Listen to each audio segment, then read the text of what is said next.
We're trying out this new layout here for the next couple of videos. I'm kind of liking how this is looking. This isn't going to be a permanent setting, but hey, I'm liking the look of this. Next couple of videos are going to be looking like this, so if you like that, just listen to what I talk about and we'll figure it out. Welcome back to a new episode of Breaking the Backlog. I pretty much talk about it, really anything here. It gives me a good excuse to talk about movies, whether it's a new release or new-ish release, I should say, or an older one from a couple years back. This one's on that end. It's about a decade old. Today we're talking about Killing Them Softly.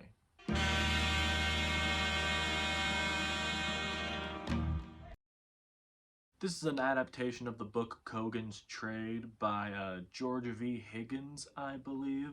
I ended up watching this completely blind after I realized that this was directed by Andrew Dominik, which is certainly a controversial name, at least maybe not right now, but within the past couple of years, because he directed Blonde, the Marilyn Monroe biopic that starred Ana de Armas, and, well, it just wasn't very good, to keep it general. After that, I also learned that this movie, Killing Them Softly, is actually one of the only movies to receive an F from CinemaScore. They are like a anonymous survey polling group that go to movies opening weekend, like, you know, relatively big ones, to poll and see like how random audience members felt about a movie, and this is one of maybe a little over 20 movies to get an F, which that really says something about this to the general public.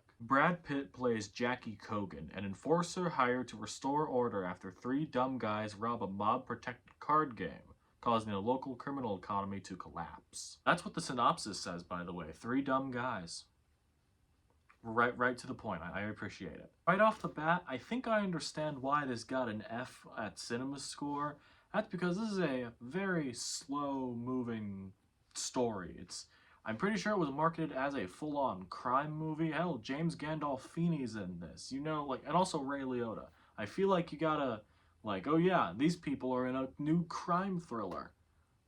Get them with that. But yeah, there is a very slow-moving movie, not a bunch of action in it, and the action that is there is very stylized, a lot of slow motion. There's one that has to do with Ray Liotta's character in this, and actually, I found it was pretty cool. I totally understand why people would want to go into this for a more action-packed crime thriller, and this isn't really that. The original book, Cogan's Trade, was written in 1974, I'm pretty sure, but this is pretty much a modern adaptation of it, pretty much basing itself around, literally in the movie, Obama's first election, right when he was elected, and that's when the movie's set, and around, especially around the Great Recession of this, which that's the whole thing of the criminal underworld kind of collapses due to not really having any money, and it is pretty much a direct parallel to, you know, the big recession in 2008. If you're the kind of person that doesn't like politics in their movies, this is definitely not the one for you. It is very much tied into it. Like, let's say you're reading a synopsis of this movie.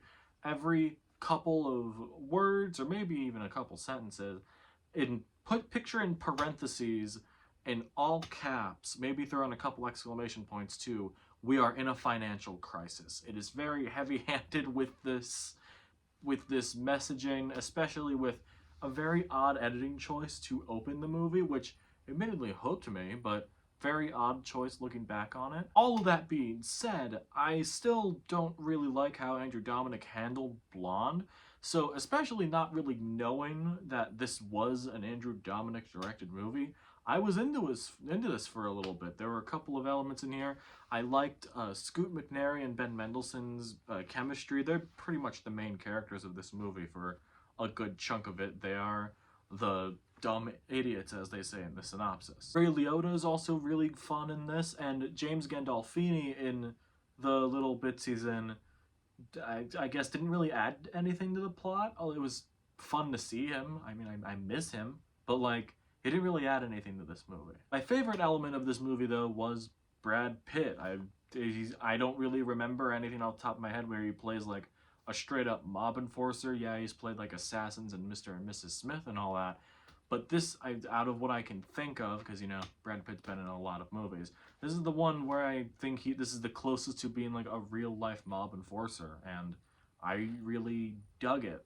I just did. It might be my favorite part of this movie. I also think this movie looks great too. It was shot by Greg Fraser, which I feel like we all know that name now. This was like in 2012 or something. So this was before he ended up working on both Dune movies and the Batman and all that stuff. And I feel like this was a really good way to see a new context to what his work is, and I like that a lot. Overall, I guess I was into Killing Them Softly a little bit. I think if you like a more slow story driven movie, but like even then that's a loose term for this. I feel like this is a good crime movie if like you're used to it and want a real world tie to a more typical crime story. But even then, I think Brad Pitt was easily the best part of this movie. The whole message about it was really heavy-handed. I feel like that kind of weighed it down a little bit for me, but I think I was into it overall. There really wasn't much else I could take away from it, though. I feel like Dominik really wanted something to take away from it. And, well, I did get something out of it. That's more than some movies that I could say that I've seen recently. But I feel like there was supposed to be more to this, and just that was it. Killing Them Softly, I'm gonna go with 3.5 stars on this one. I feel like this is just a good watch. I'm pretty sure it was on HBO when I watched it. But other than that, I just ended up really enjoying this one. I don't know what Brad Pitt's gonna be in next, but I kind of feel like I want him to go back to these roles a little more, especially since he's a little more gray in the hair now. I want him to go back to these sort of more grounded and also ruthless roles. Just, I'd really enjoy that.